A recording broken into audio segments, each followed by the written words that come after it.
Good afternoon. I bring the greetings of our Lord Jesus Christ to you, and I especially welcome you to our platform today. Can we just have a moment of prayer? Almighty Father, we give you all the glory, all the praises, and adoration. You are worthy to be praised.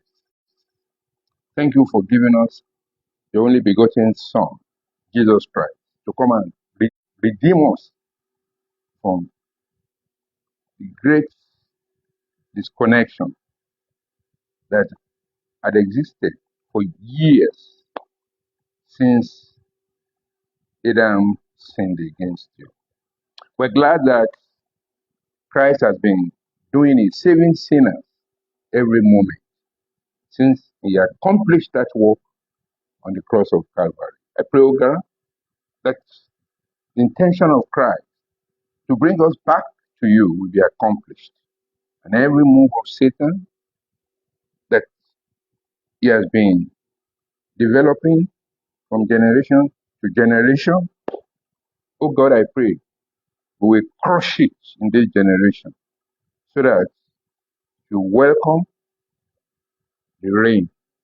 First, the rapture and the reign of Christ. We thank you for answered prayers. Blessed be thy name. Help us today in all we're going to do. In Jesus' name, I have prayed. Amen. All right. It's a pleasure to be here, and I know the Lord is going to enrich us.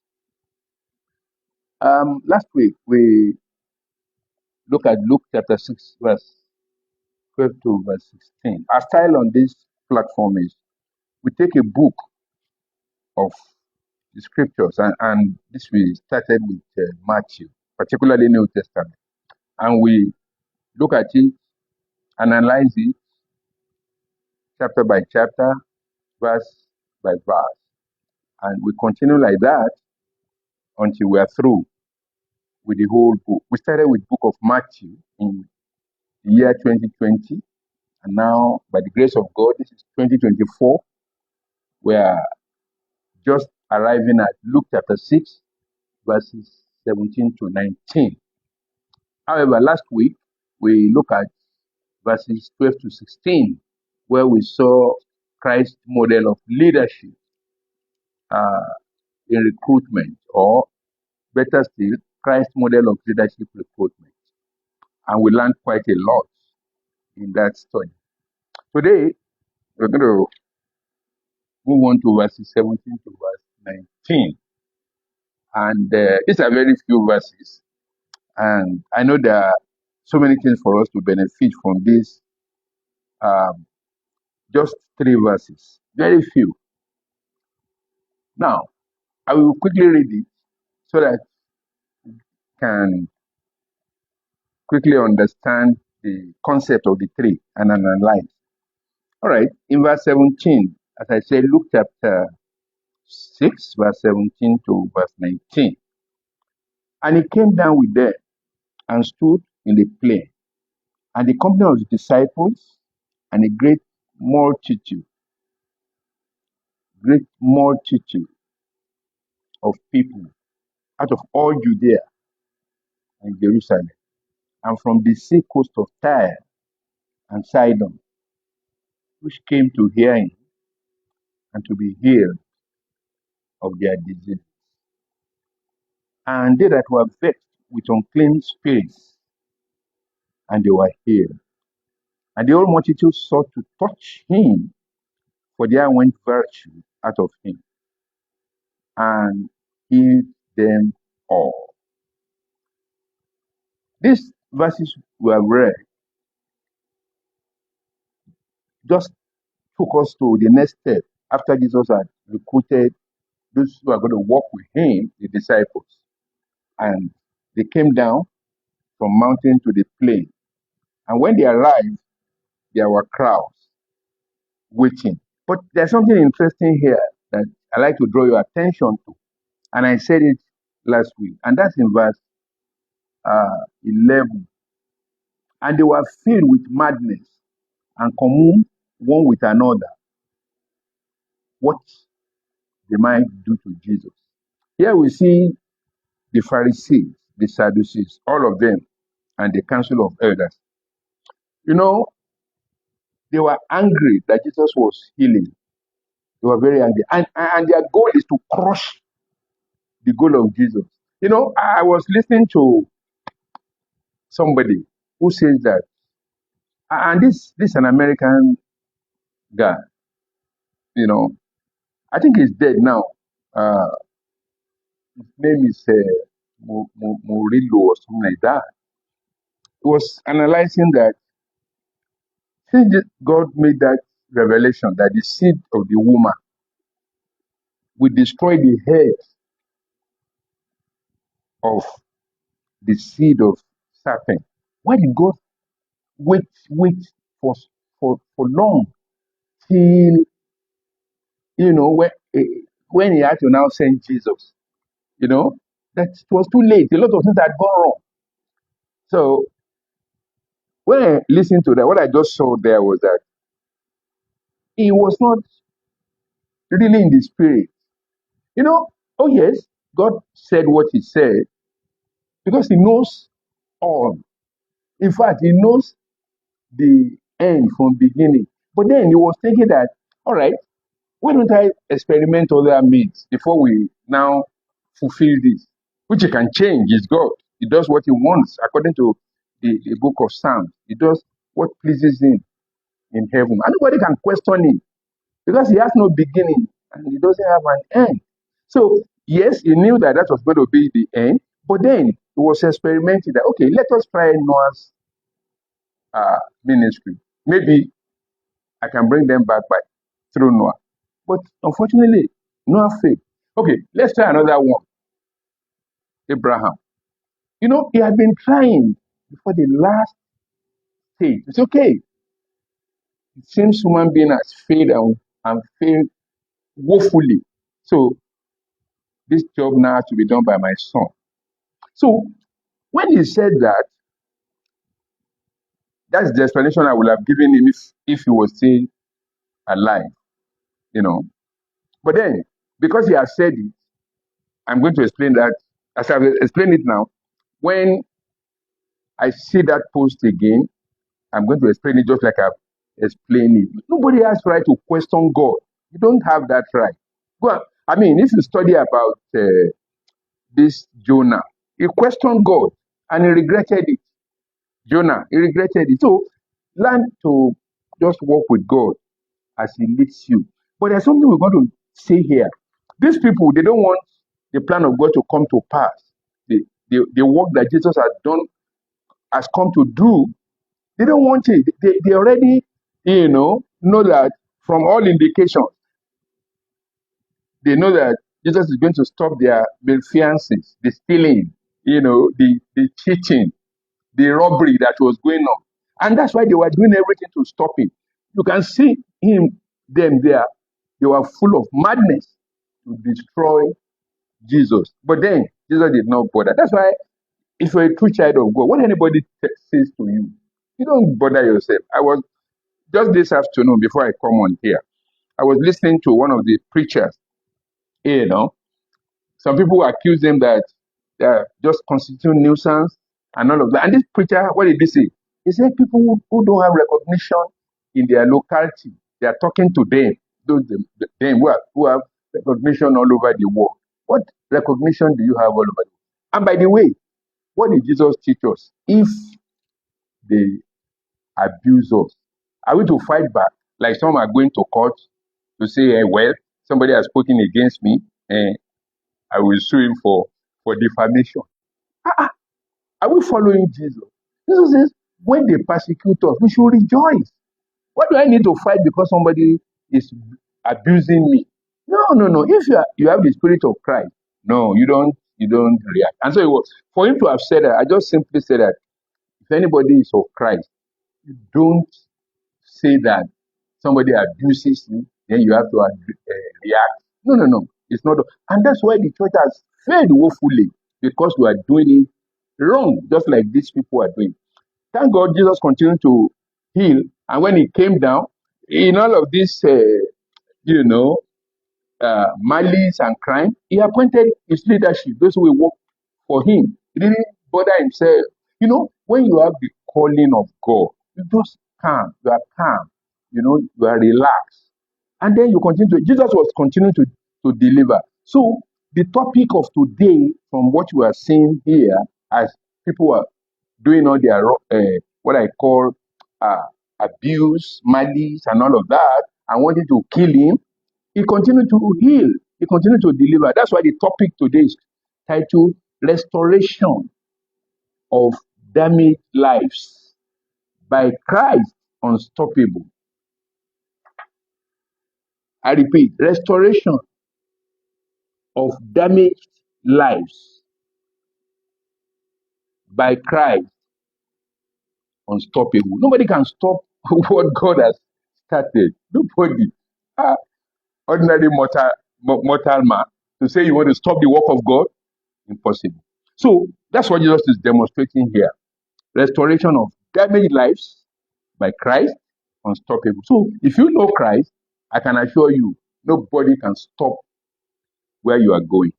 But I will take you through some events now as we look through the Bible, still on this restoration of damaged life. You know exactly what these Pharisees and Sadducees are doing, who don't want to change from what Jesus has come to correct.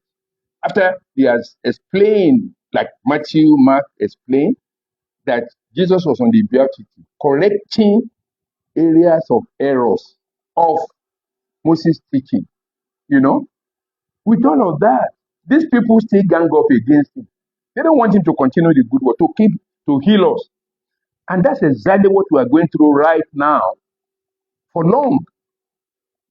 That men and women that Satan has raised up as pastors, as uh, bishops, as teachers, whatever name Satan gave them. Their agenda is not to prosecute the goal of Jesus, to heal, but their own agenda is money, money, money, mundane things, riches of this world. That's all. And that's what Satan used to deceive them. And that's why we have not had the peace we ought to have. Jesus said, I give my peace unto you, not as the world give it to us. Okay, if truly the peace of Jesus has been given to us, why are we in this cacophony of problems? Why? Why? Why? Why? Why are why are we still fighting ourselves? Why is the church not impacting on the world? You know, that's what we are looking at.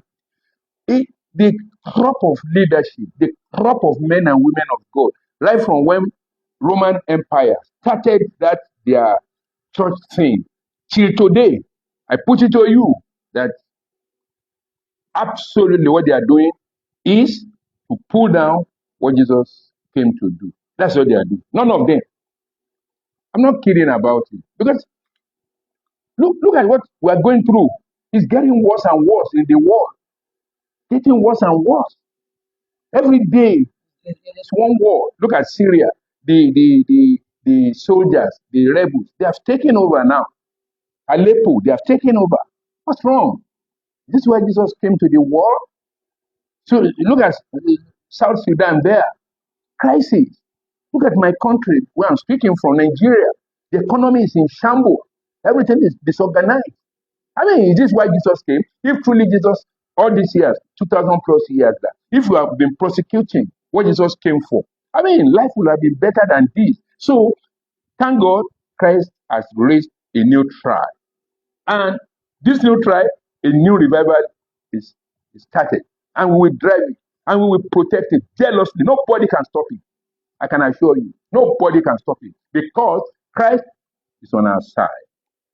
Now, what interests me today, as I see now, aside from all the judgments and decisions of God against some of these bad people who call themselves men of God, I'm not going to mention names. You know yourself, and some of you have died for so many years back. And I must tell you, after Roman Empire, after they started this mess we are going through now. America took over, and America messed up. So I mean, so big. Just as I was looking at social media, many things are just going haywire. I mean, I can't get it, and I can understand. It's Satan. I mean, I know one young man, and we've worked together in the kingdom, and when our faith was forming, I recall many years back when our faith was forming. I recall that I know this person. I was surprised when just last week I was just scanning through the social media and I saw this my brother. He's younger to me, you know. He's now having a ministry. That's why I saw him in the church of Yongi Cho. And then he was saying he's now here and this is one of the biggest church. I mean, yes, biggest church. How did Yongi Show? I know him. I mean, his own case, I have to mention Yongi Show. I mean, we respected him. But later, after many years, about 70 something years of age, and we have known him in the ministry. We're talking of Yongi Show of South Korea. Do you know that he was caught in tax scam? To the point that he was jailed and he died as a prisoner. I'm not sure the South Korean forgave him. Now, this my brother went to his big church. Have you checked the lifestyle there? What kind of teaching he taught them there? And you came, many things that people just want what I call, fame, publicity. Everything is just dovetail around money. That's our problem. And that's satanic. This must be stopped.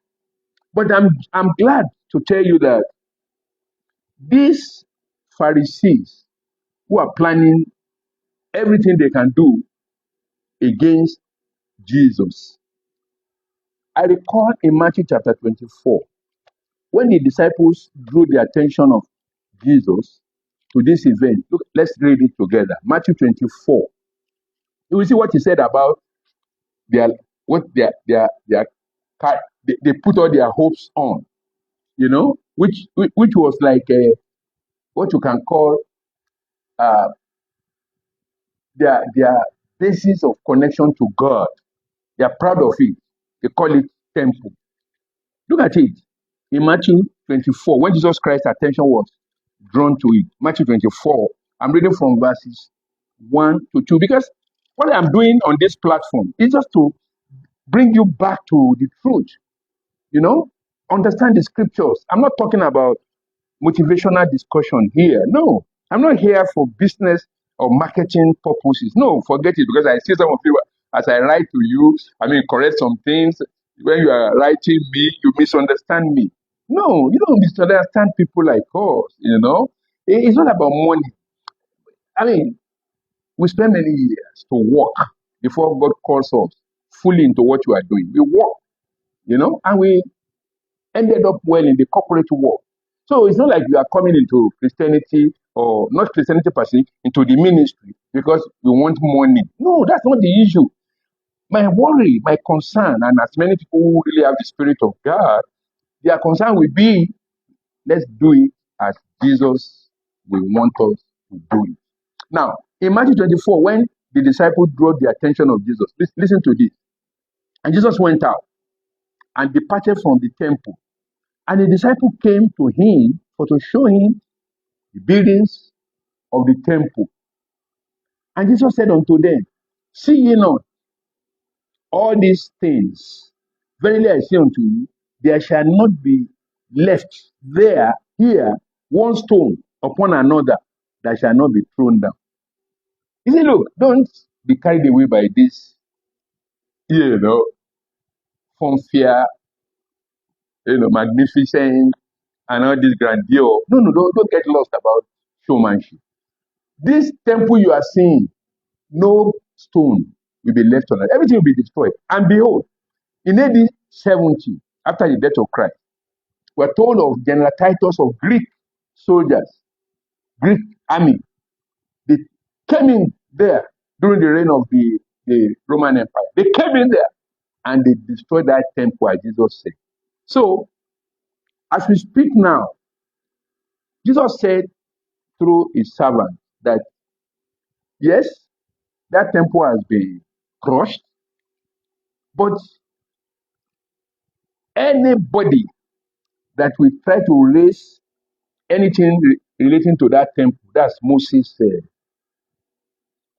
teachings, especially this ceremonial aspect, you know, collecting tithes, collecting all this seasonal fruit, first fruit of anybody that will raise it up in the name of church, just like he crushed it in the days of the Pharisees, Sadducees.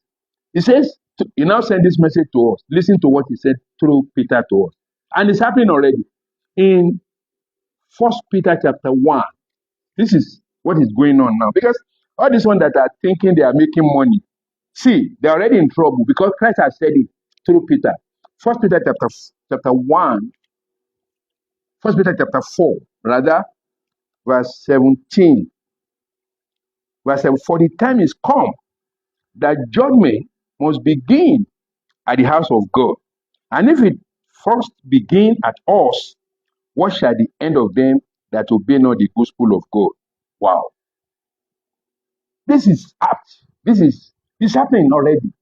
In fact, before I came here right now, I just read a report of a church that in Nigeria here that the courts just ordered because the husband and wife in that church, they deceived somebody and collected fraudulently 54 million Nigerian naira.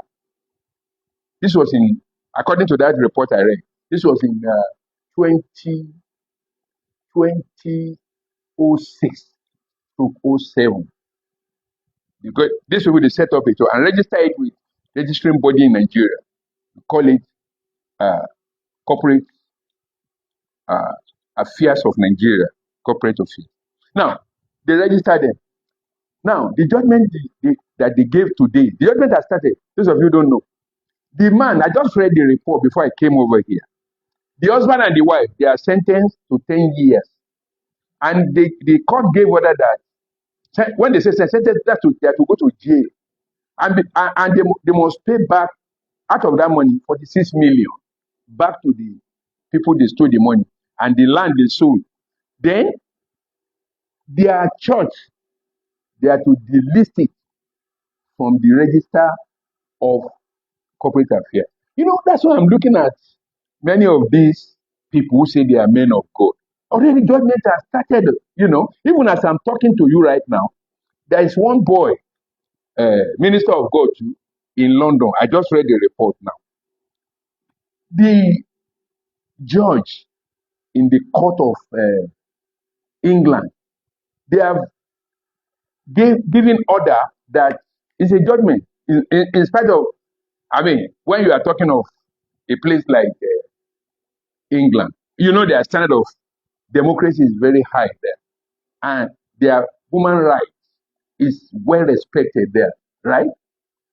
They are highly respected, and you have free of what you call freedom of speech there. And when you talk of rule of law, you know, you have it there.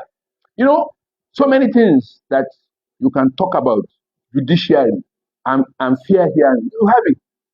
This man that I'm talking about now, he started a church and started teaching and messing up. And in fact, I even heard that he brought in one of the celebrities. He was just a guy, and he says he's a pastor, and he was deceiving young people. Now, is to be the judgment that he given that it should be repatriated back to Nigeria. It pains me that it's where they are because the Nigeria repatriating back to us, with our problem already. What kind of wahala is that's the aspect that it pains me. But then he cannot go scot-free. I sympathize with him. But I'm not, because these people, they have messed up Christianity bad. And in Nigeria here, a lot of judgment is going on. And some, even it will shock you, killing. That's why I'm shocked that all these old people, you know, who say they are men of God, they cannot read what's going on. No wonder Jesus was talking to these children of Israel. That you cannot read the signs, but when it is read, you will say it's going to rain. When it is this sign, you will say they are going to be cloud. But you cannot read the sign of the moment. What's wrong with all this? Anyway, they are of the devil. Otherwise, we thought that it's happening here and there. Nobody can see that judgment is happening in the house of God right now, and you are still going about wearing white garment, yellow garment, pink garment, and carrying rod about, and then you are still talking of prosperity. I can't understand what's going on, but I understand a bit. Why? Because Satan is at war, and that's why Paul, when he was revealing what God reveals to him before the issue of judgment, look at it in Philippians. This is what he said. And if you're in this group, you better think through right now, because the judgment of God is hovering to judge the world. Look at what Paul said. Philippians chapter 3. I read verses 18 and 19. Philippians chapter 3, 18 and 19. For many work, of whom I've told you often, and now tell you, even weeping, that they are the enemies of the cross of Christ, whose end is destruction, whose God is their belly, and whose glory is in their shame, who mind earthly things. That's the category of many of these people. In fact, virtually all of them. Virtually all of them. I cannot single out any one of them now that is thinking the way Jesus thinks. Otherwise, the Pentecostals, who majority of them came out from the university, many of us. Why can't we use our brain to get things done properly? Why do we go to university? Rather, we brought in our university knowledge to come and extort on fair gain, cheat people, and see the catastrophe we have caused in Nigeria as we speak now. All right, having explained that, let's now begin to assess and interrogate this message of today, the verses, and see how good and nice Jesus is. Okay, let me start from verses 17 and 18. Luke chapter 6, verses 17, 18. Those are the two verses I want to consider, because those are the two that confirm, first of all, the direct healing of Jesus. And he came down with them and stood in the plain. Remember, he was coming from the mount now. And the company of his disciples and a great multitude of people out of all Judea and Jerusalem, and from the sea coast of Tyre and Sidon, which came to hear him and to be healed of their diseases. And they that were vexed with unclean spirits, and they were healed. Wow, what a good news. In spite of all the things these people were doing, they couldn't stop the healing. The people who came, like I said, restoration of damaged lives by Christ, unstoppable. And today too, by the grace of God, healing will continue to flow in the life of people as we begin a new revival now. As everything is starting afresh now, by the grace of God, everything is starting afresh, and it's beautiful to know it. There are some facts we need to know from this event. You will see, preaching and healing are two great works between which Jesus divided his time. Preaching, take note, and healing, those are the major issues. You don't see Jesus collecting money. I mean, he's not objecting to collecting tithes from them, but you don't listen to, Jesus has no time. He has come to restructure and reposition things. That was why he came to this world, you know. So he spent his time, wanting to preach the truth and to heal. And that's what every preacher should do. If you are a serious servant of God, you must divide your time. You don't waste your time dancing, jubilating. It's not wrong to see your church drum, blow trumpet. Yes, God loves such. But you as a man of God, you do everything moderately. I mean, it's not like I see some men of God, who say they are leaders of churches. Their members should be dancing, and they too they will come out with their wife dancing like I don't know. Where is that time that even as you are sitting down there, you are hearing from God? What do I do? Who is withered here that needs healing? You don't see Jesus engaging in disco dancing now. Eh, check Jesus. You know, even though others can be rejoiced, but what Jesus will be looking at is who is deformed here, who has a problem here. That's what a serious servant of God. But I see some of these boys now, because their father who are 80 years and above are doing the same. I'm not a small boy, but I can do that. I can't do that. Okay, young boys can be doing, and you elder too will be dancing, and you hold one tambourine. Begin. Are you serious at all, church? My members of my church, is that a serious business? When sick people are there, many people who have problems, some who want job, some who want to have, they have been married for years now, no children. Is there room for you to, although you smile, but your mind is up there, how to solve their problems. But all this one, you know why they are dancing? All these old men. It's because they are seeing crowd. Today we will make money. That's their own. These are not followers of Jesus. They are people raised up by Satan.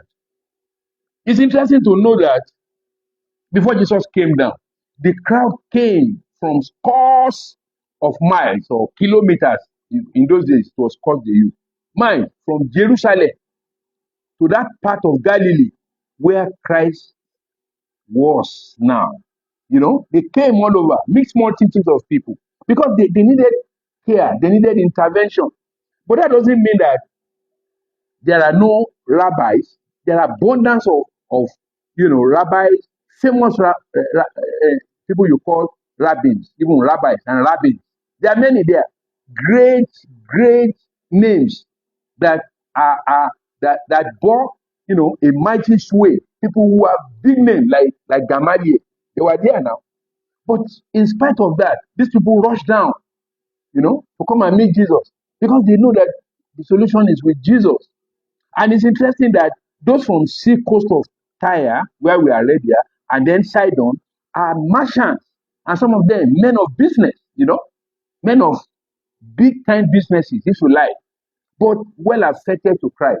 You still came to Christ. So what's your own complaint that you say you won't serve Jesus? No. You can't tell us that. You must devote the whole time to serve our Jesus. And it's interesting that the crowd, there were so many because the fame of Jesus, as reported by Matthew. Matthew reported that Levi. He said the same thing. That crowd were thronging after Jesus, not for anything, but for healing. But your own crowd of today that are following these people, it's not the new crowd. It's crowd that yes, some of them are looking for healing, but there's no healing in this one. This one you are calling men of God. They have no healing. They will just even complicate your problem.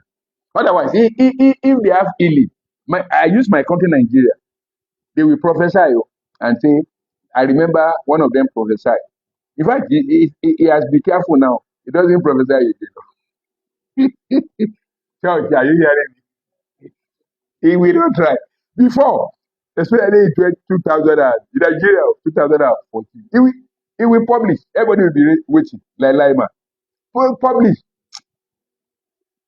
And by 2015, Nigeria we started entering into recession. What do we say we are in now? This one is no recession. Everything has collapsed.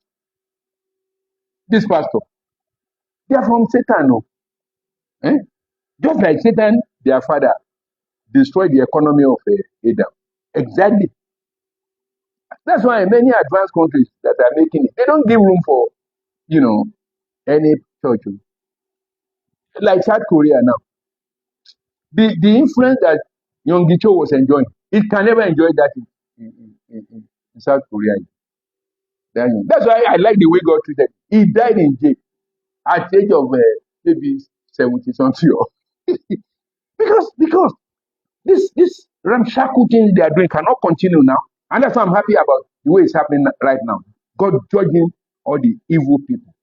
Now, Matthew, and incidentally, my blogger here, director of social media, is Matthew. That's why he's projecting these messages for me.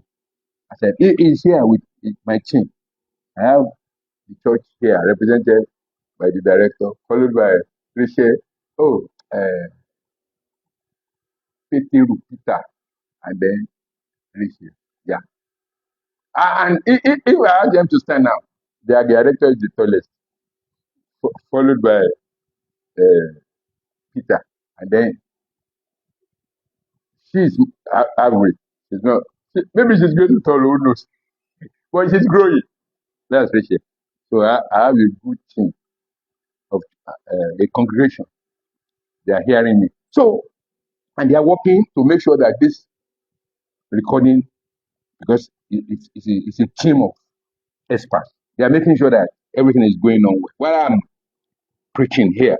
So, Matthew, he also spoke about the crowd of people that, came from different, from Tyre, from Sidon, all coming to see Jesus. Look at in Matthew 24 to verse 25. Matthew chapter 4, from verse 24 to verse 25. And his fame went throughout all Syria, and they brought unto him all sick people that were taken with divers diseases and torments, and those that which were possessed with devils, and those that which were lunatic, and those that had the palsy, and he healed.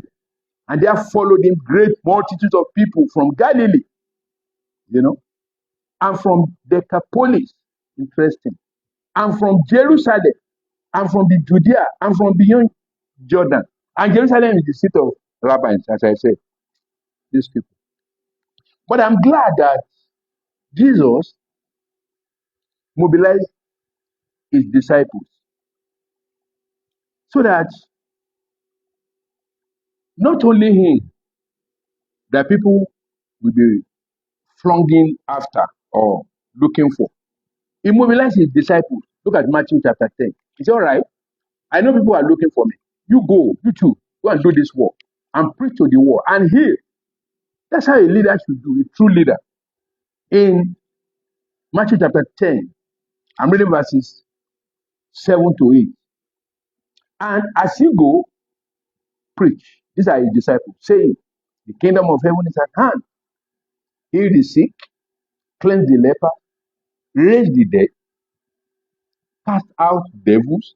Freely ye have received, freely give. I told you last teaching that all these disciples, they had their own shortcomings too. People, I remember many of you I replied, on social media. And I told you, join me on this platform. I told you, those of you are saying, didn't Jesus know that Judas is a thief? I said, look, it's not only Judas that had problems. I showed all of you. I even read all the references. All others, they have their own shortcomings. But what makes Jesus different is that he had time to correct them. He worked on them. Your own pastor. In fact, today, I still read something about one big church in Nigeria. Very big church.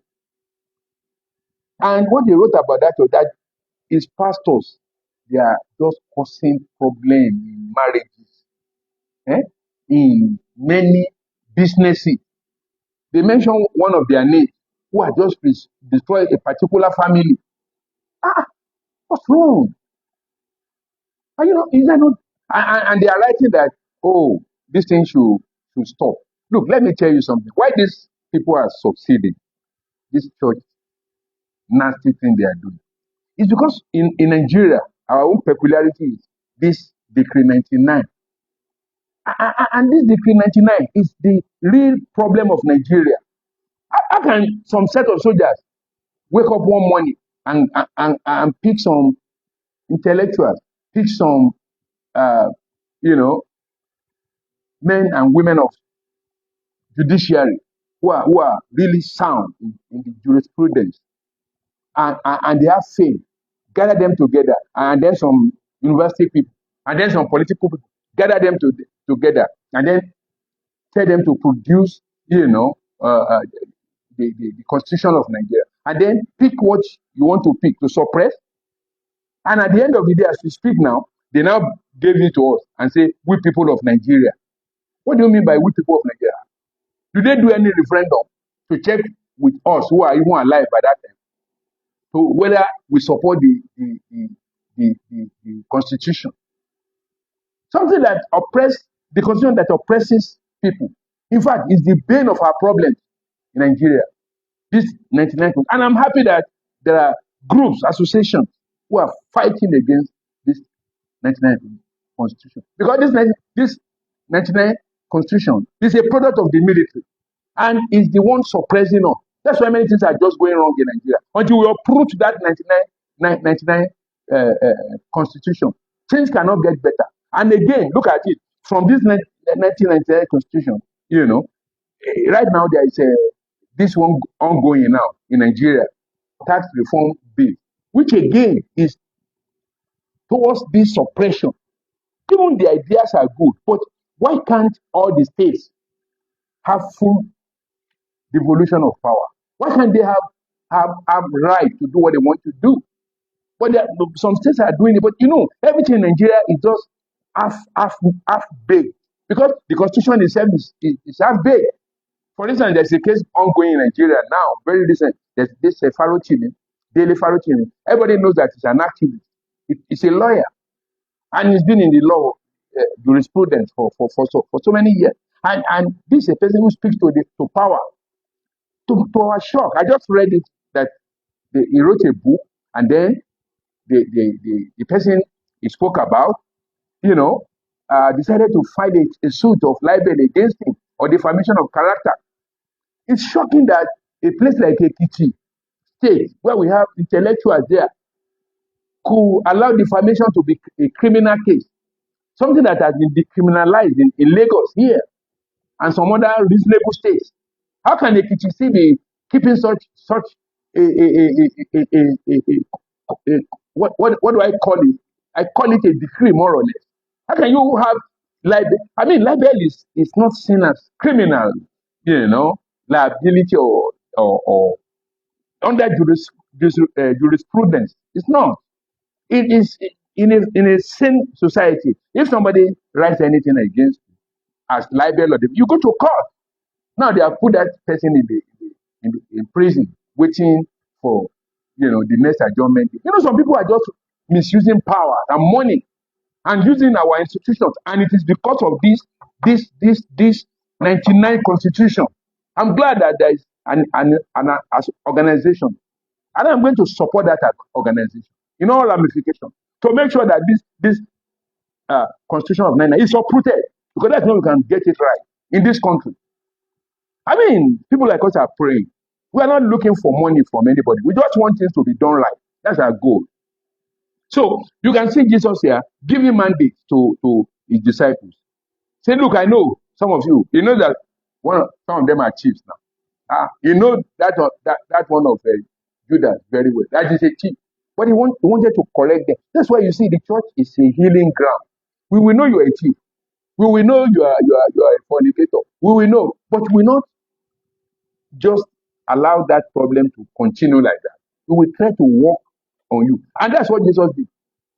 It's not that Judas, his own is excessive, that is stealing. In fact, I would say he started the kidnapping. Just so Jesus Christ.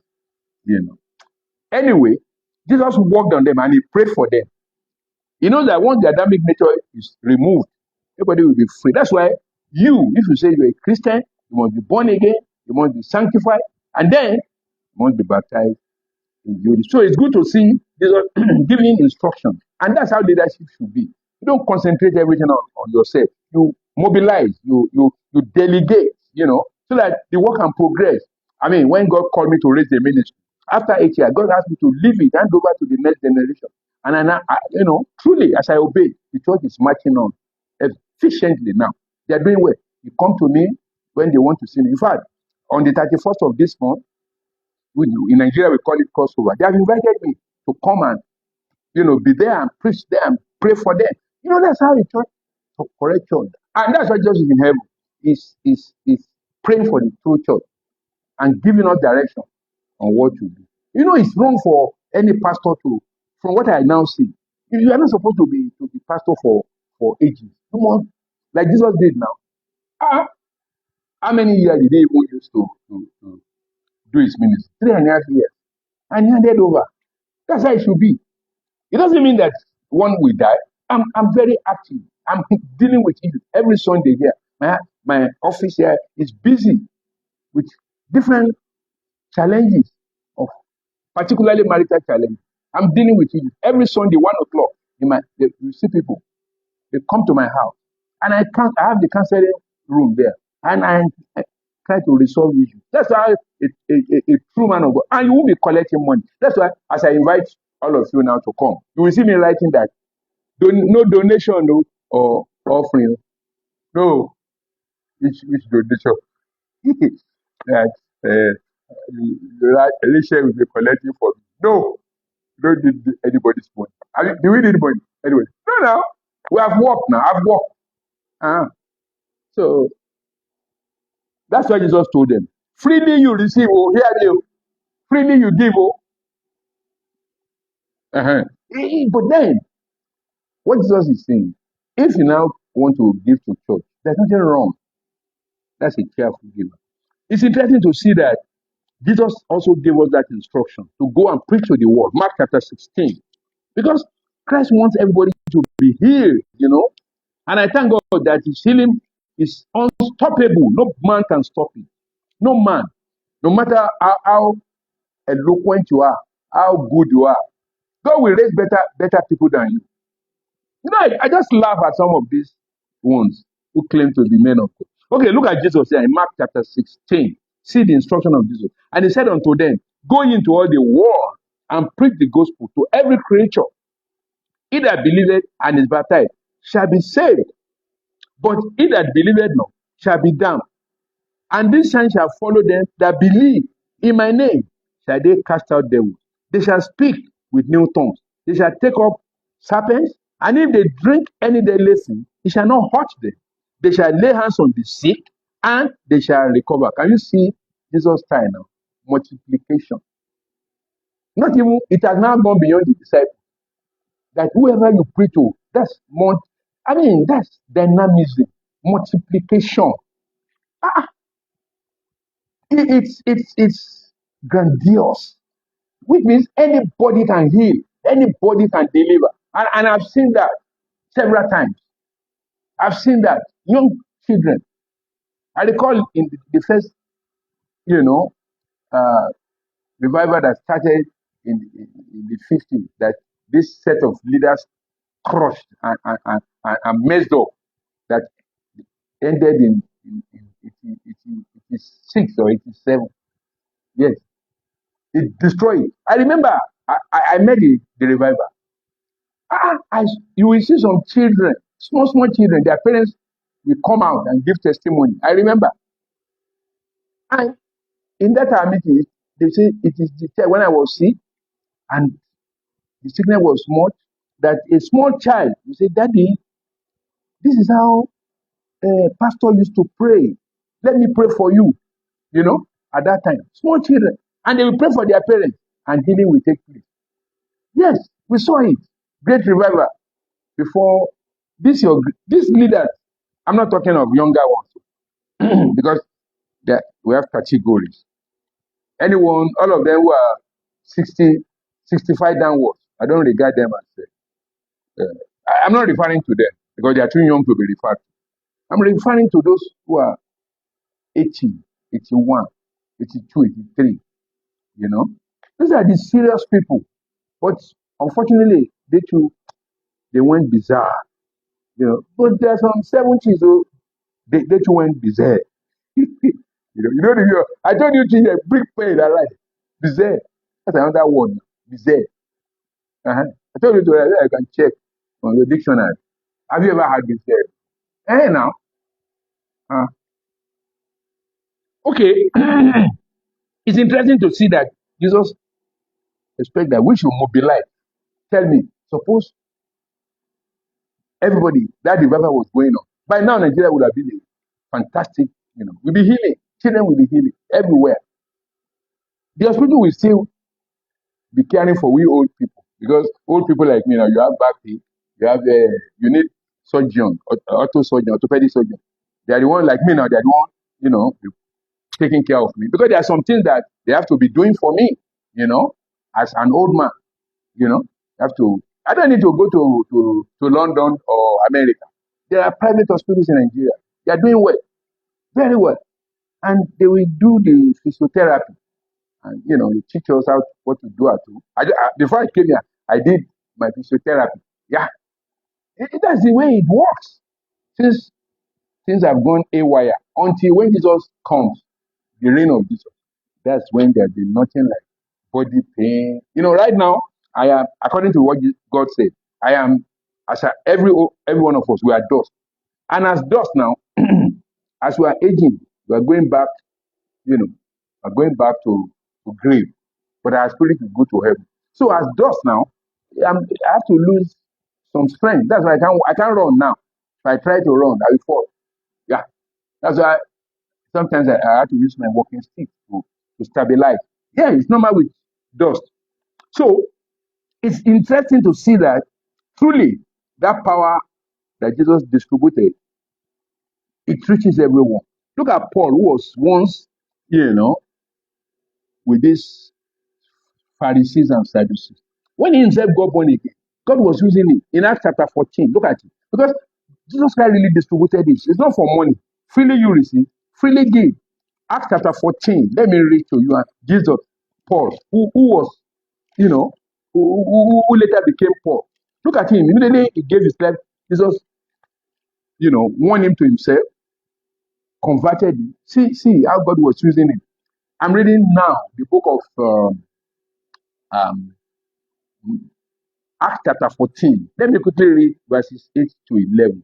Acts 14, verses 8 to 11. And there sat a certain man at Lystra, impotent in his feet, being a cripple from his mother's womb, who never had walked. Jesus healed somebody who was blind from his mother's womb. Now, this one is crippled from his mother's womb. When Jesus said, the work he did, we will do. Even greater works. You can see now. The same had Paul speak, who steadfastly beholding it, and perceiving that he had faith to be healed, said with a loud voice, stand upright now, on thy feet. Stand upright on thy feet. And he leaped and walked. And when the people saw what Paul had done, they lifted up their voices, saying in the speech of Lycaonia, Lycaonia, the gods are come down to us in the likeness of men. Can you see idol worshippers? When they see what they have never seen in their life, man that has been lame from his mother's womb, rising up, they say God has come down in likeness of men. That's what it ought to be. If Paul never asked for money, it's annoying me, all this money madness. I can't get it. Rachel, I can't get it. Director, I can't understand this money. And the surprising thing to me is that they are never satisfied. They are just like I will never.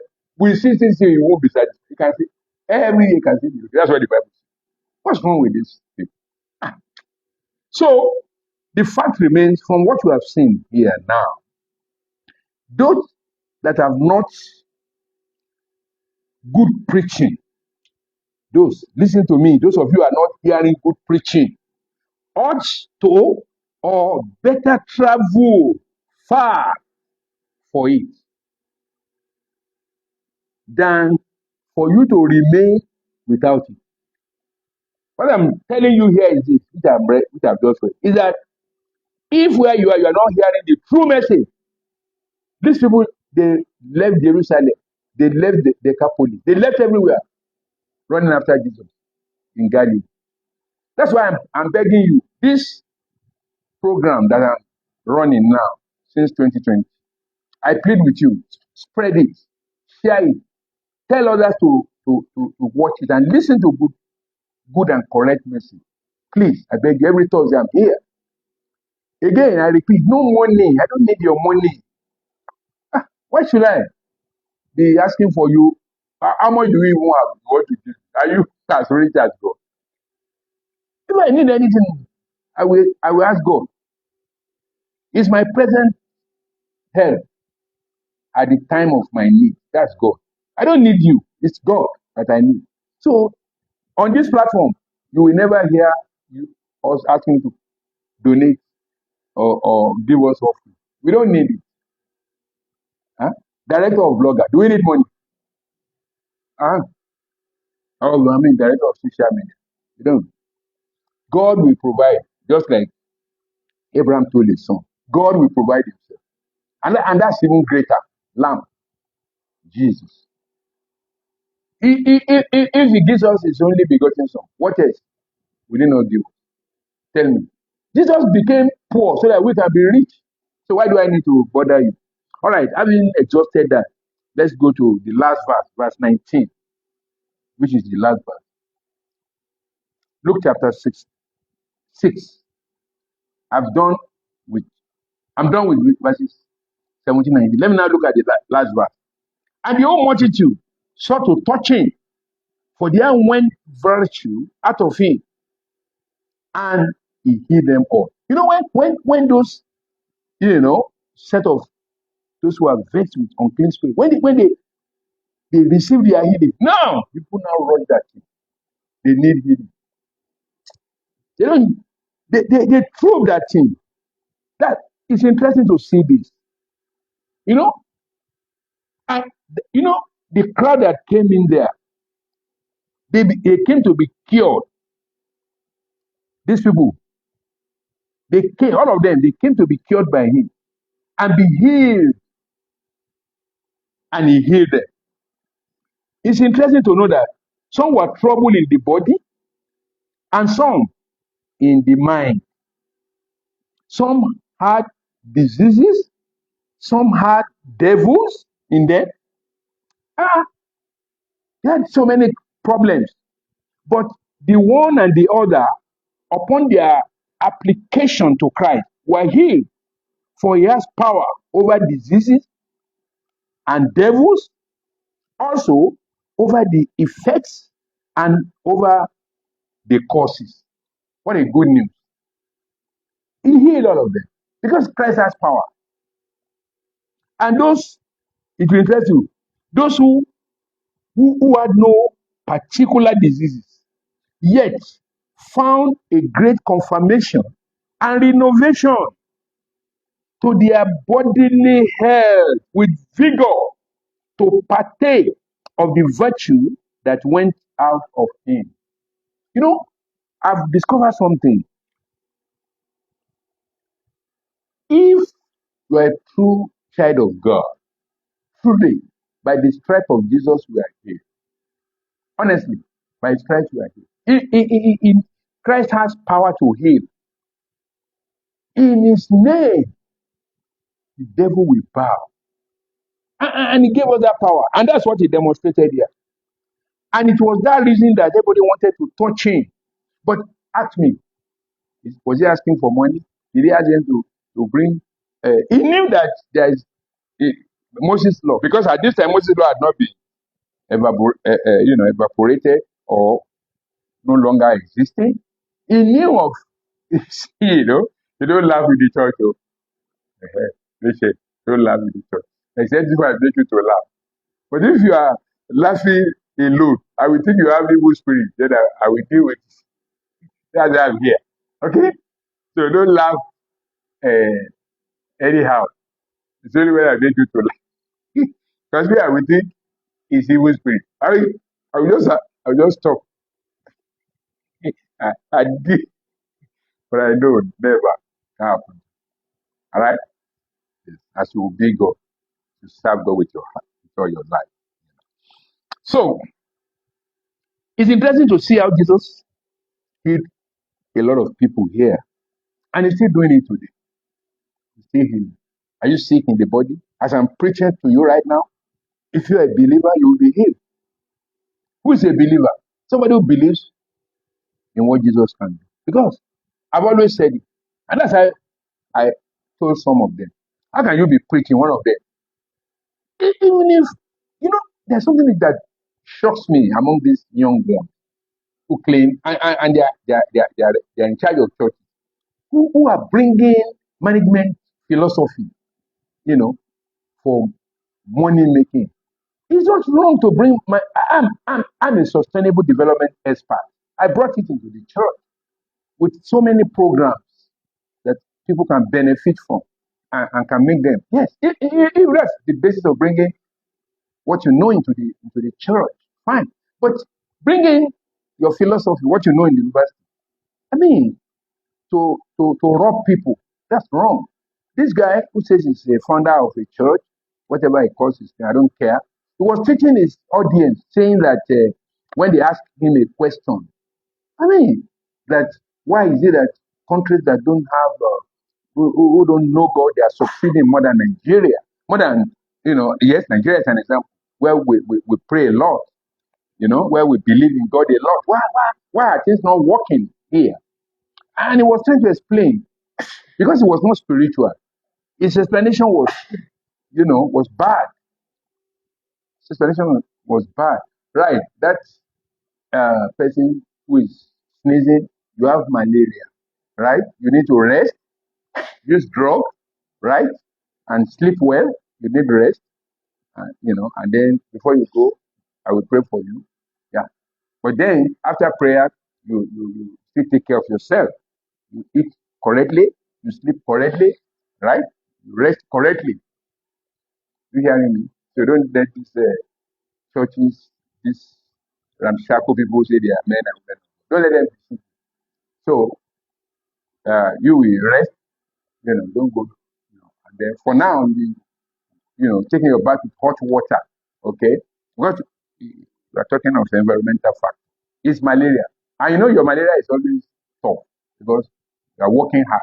So you take rest, and then I pray that you be healed in the mighty name of Jesus. But take care of yourself. That's very important. That's why we have Dr. Luke. We have made everywhere. Use the right drug. Okay. All right. You can see Jesus here healing people. And you can see people trying to touch him. Do you know that? Because I was on close now. In Matthew chapter 14, look at what happened here. When he went to Gennesaret, you will see people touching him. Because, sickness is everywhere. Sickness. Even if you can see, those who are not even sick of one disease or the other, they still confirm their health. They try to touch him. Okay, in Matthew 14, I'm reading verse 34 to verse 36. Matthew chapter 14, chapter 34 to 36. It's interesting to read. 34 to 36. Now, and when they were gone over, they came into the land of Gennesaret. At this time, if you read the account, they came down from the ship. When Jesus observed that their ship was trying to capsize, he came there and rescued them. And when they came down, they landed in a place called Gennesaret. And when the men of that place had knowledge of him, they sent out to all that country round about and brought unto him all that were diseased and besought him that they might only touch the hem of his garment. And as many as touched were made perfectly whole. Through Jesus, there's no way you will hear about through Jesus. Everybody will rush down. And when these people of Gennesaret had it, they quickly began to bring everybody that is sick. That is why you see crowd in churches, like the church of Yonggi Cho. That was why he had the largest crowd, because there were too many sicknesses in South Korea because they were communists. They don't believe in God. And Satan was dealing with them. And God raised this man. number two. Instead of him to do the right thing, he started using tax and other means to make money. Just like, I remember one of Nigerian so-called man of God. He said when he wanted power, he had to go to number two. At that time, truly, I mean, I remember the ministry where I was. They sent people. That ministry sent people to number two church because everybody thought he was doing it right. The same thing. I have some people in Nigeria here who send people to America to go and meet people like, this Kenneth Hagin, or a Robert. I recall, because they were all part of the early this revival we are talking about. T.L. Osborne, yes, all of them. But unfortunately, as people came in contact with them, they messed up their faith. And that's why we have this prosperity, madness in African countries. That you go to some of these countries, the likes of, I recall this one, where is in Zimbabwe, they have so many, rascals everywhere, just deceiving people. But thank God, God is catching up with them. So these people came out, and that's why, like I said, people are rushing. But then, who started this idea of touching? Let's close with that. Mark chapter 5. I'm closing with that now. Mark chapter 5, verse 21 to 34. Verses 21 to 34. The person who started this philosophy, this, call it precedent, right, of touching the hem of the garment of Jesus. Matthew chapter 5, or Mark rather, sorry, pardon me, Mark chapter 5, from verse 21 to, I'm going to read verse 21 to verse 34 and see the event here. And if you know, that Mark, I want to read now, verse 21. If you know the story of that, that city called Gadarene, where Jesus healed somebody there. And unfortunately, this man has been mad for years. And when the man got healing, the people there drove Jesus away. Look at verse 17, how they drove Jesus away. When Jesus did, let me read that before I now read, because Jesus had to go back to where they wanted him. 5 verse 17. Now, and they began to pray him to depart out of their coast. Can you imagine? He healed somebody who is terribly, who had been possessed. And he was in the graveyard living with the grave. They've ruined the life. Nobody knew that man had, a mandate, great mandate to be an evangelist, to become a preacher. But that's what Satan, witches and wizards, they can do it. Slow down your destiny. But when you come across Jesus, you will revive that. That's why the study of the restoration of damaged lives by Christ, unstoppable. Nobody can stop it. Even till now, you can't try it. All those who try it, they are ending up because judgment has started. So you better be careful and hear me. In Mark 5 now, they drove Jesus away. But when he came back to where they are expecting him, let's see, Mark chapter 5, verse 21. This is where they were expecting Jesus. Mark chapter 5, from verse 21. And when Jesus was passed over, he came back to where he was.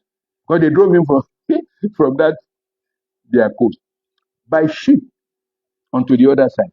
Much people gathered unto him, and he was nigh unto the sea. And behold, there cometh one of the rulers of the synagogue, Jairus, by name. And when he saw him, he fell at his feet. So he hold Jairus. Among these people of the synagogue, there are still some people like Nicodemus who really wanted the truth. They know they were suffering. And the child, let's read on. He said, we are told, he fell at his feet, Jairus, and besought him greatly, saying, my little daughter lieth at the point of death. I pray thee, come and lay thy hands on her, that she may be healed, and she shall live. Because that thing Moses, Lord, they are following, is not bringing healing to them, because they have turned everything to paparazzi, showmanship, making money. That's what they are doing. Otherwise, why do you need Jesus to even come to your house to come and pray for you? when a centurion said, look, Jesus, you don't need to come to my house. Just pray. You know, that's my problem with you, these church people. There's no faith in you. Eh? You'll be doing acrobatic display. Even some of them, when they are saying something good, they'll be speaking in rubbish tongue. I can't understand it. You are preaching, and you want to emphasize. You begin to talk. If I see any of you speak in useless tongue when you are preaching again, you will see, and therefore I will deal with you. Oh, what are you doing? You are preaching? Do you see Jesus doing that? Except when he's healing. It's only then you say Lama when Lama Batani. Then I forgot. I can't quote it exactly. That was when he was completing the work of God. So he doesn't use those words, and those words are even words of Hebrews. Yes, they are words of Hebrews. They said, "As running away to the other side, so that I will not swear this." Don't worry, you go this way and there, go here and there. So Jesus will not. You won't see him just using words. It's their language, Syrian language. The one you are talking, you will know which language. And the Bible has told you, if you know there's no interpreter of your work, keep quiet. You can only be speaking in tongues when you are praying. And that means you are edifying yourself. Whom are you edifying? You are explaining. I just listened to one in Ghana preacher. And when he has explained that, he said that, what does that mean? Even the children, even I've seen some little children now. They have started making jest of you and speaking.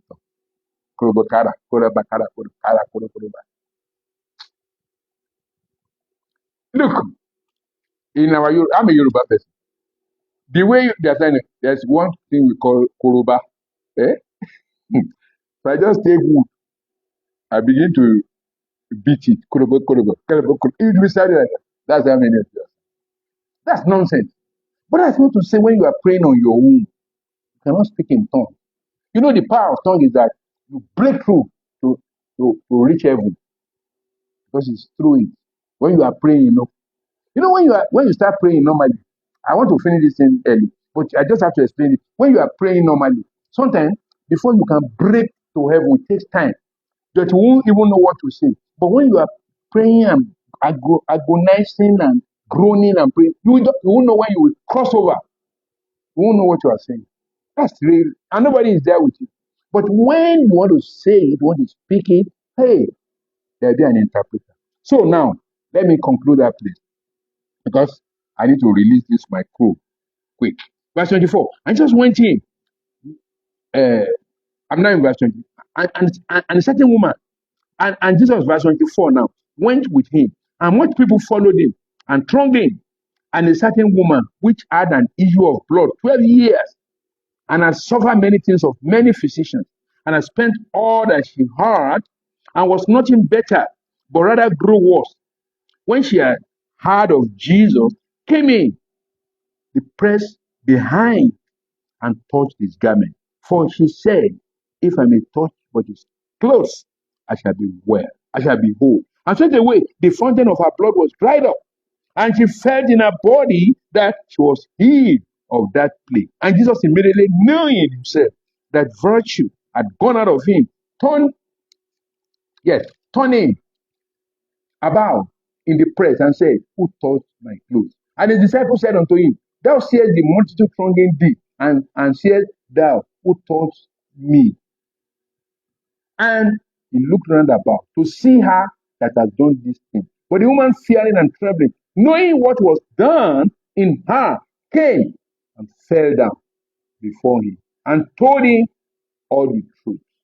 And he said to her, daughter, thy faith had made thee whole. Go in peace and be whole of thy plague. You know what? You know these people that you are calling men of God? Stop calling them men of God. If it were in their ministry this happened, Number one, they will dance from altar to the.